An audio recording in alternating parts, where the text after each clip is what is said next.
خداوند کے زندہ کلام میں سے پیدائش کی کتاب اس کا 39واں باب۔ اور یوسف کو مصر میں لائے، اور پوتیفار مصری نے، جو فرعون کا ایک حاکم اور جلوداروں کا سردار تھا، اس کو اسماعیلیوں کے ہاتھ سے جو اسے وہاں لے گئے تھے خرید لیا۔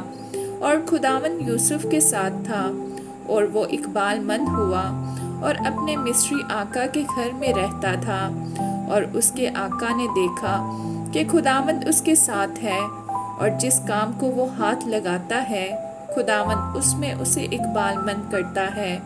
چنانچہ یوسف اس کی نظر میں مقبول ٹھہرا، اور وہیں اس کی خدمت کرتا تھا، اور اس نے اسے اپنے گھر کا مختار بنا کر اپنا سب کچھ اسے سونپ دیا۔ اور جب اس نے اسے گھر کا اور سارے مال کا مختار بنایا، تو خداوند نے اس مصری کے گھر میں یوسف کی خاطر برکت بخشی، اور اس کی سب چیزوں پر جو گھر میں اور کھیت میں تھی خداوند کی برکت ہونے لگی۔ اور اس نے اپنا سب کچھ یوسف کے ہاتھ میں چھوڑ دیا، اور سوا روٹی کے جسے وہ کھا لیتا تھا اسے اپنی کسی چیز کا ہوش نہ تھا۔ اور یوسف خوبصورت اور حسین تھا۔ ان باتوں کے بعد یوں ہوا کہ اس کے آقا کی بیوی کی آنکھ یوسف پر لگی، اور اس نے اس سے کہا کہ میرے ساتھ ہم بستر ہو، لیکن اس نے انکار کیا۔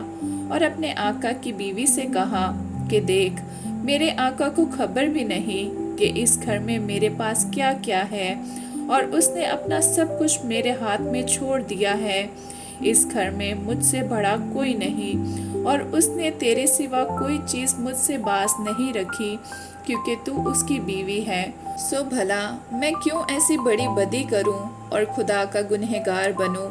اور وہ ہر چند روز یوسف کے سر ہوتی رہی، پر اس نے اس کی بات نہ مانی کہ اس سے ہم بستر ہونے کے لیے اس کے ساتھ لیٹے۔ اور ایک دن یوں ہوا کہ وہ اپنا کام کرنے کے لیے گھر میں گیا، اور گھر کے آدمیوں میں سے کوئی بھی اندر نہ تھا۔ تب اس عورت نے اس کا پیراہن پکڑ کر کہا کہ میرے ساتھ ہم بستر ہو۔ وہ اپنا پیراہن اس کے ہاتھ میں چھوڑ کر بھاگا اور باہر نکل گیا۔ جب اس نے دیکھا کہ وہ اپنا پیراہن اس کے ہاتھ میں چھوڑ کر بھاگ گیا، تو اس نے اپنے گھر کے آدمیوں کو بلا کر ان سے کہا کہ دیکھو، وہ ایک عبری کو ہم سے مذاق کرنے کے لیے ہمارے پاس لے آیا ہے۔ یہ مجھ سے ہم بستر ہونے کو اندر گھس آیا، اور میں بلند آواز سے چلانے لگی۔ اور جب اس نے دیکھا کہ میں زور زور سے چلا رہی ہوں، تو اپنا پیراہن میرے پاس چھوڑ کر بھاگا اور باہر نکل گیا۔ اور وہ اس کا پیراہن اس کے آقا کے گھر لوٹنے تک اپنے پاس رکھے رہی۔ تب اس نے یہ باتیں اس سے کہی کہ یہ عبری غلام جو تو لایا ہے میرے پاس اندر گھس آیا کہ مجھ سے مذاق کرے۔ جب میں زور زور سے چلانے لگی تو وہ اپنا پیراہن میرے ہی پاس چھوڑ کر بھاگ گیا۔ جب اس کے آقا نے اپنی بیوی کی وہ باتیں جو اس نے اس سے کہیں سن لی کہ تیرے غلام نے مجھ سے ایسا ایسا کیا، تو اس کا غضب بھڑکا، اور یوسف کے آقا نے اس کو لے کر قید خانہ میں، جہاں بادشاہ کے قیدی بند تھے، ڈال دیا۔ سو وہ وہاں قید خانہ میں رہا، لیکن خداوند یوسف کے ساتھ تھا۔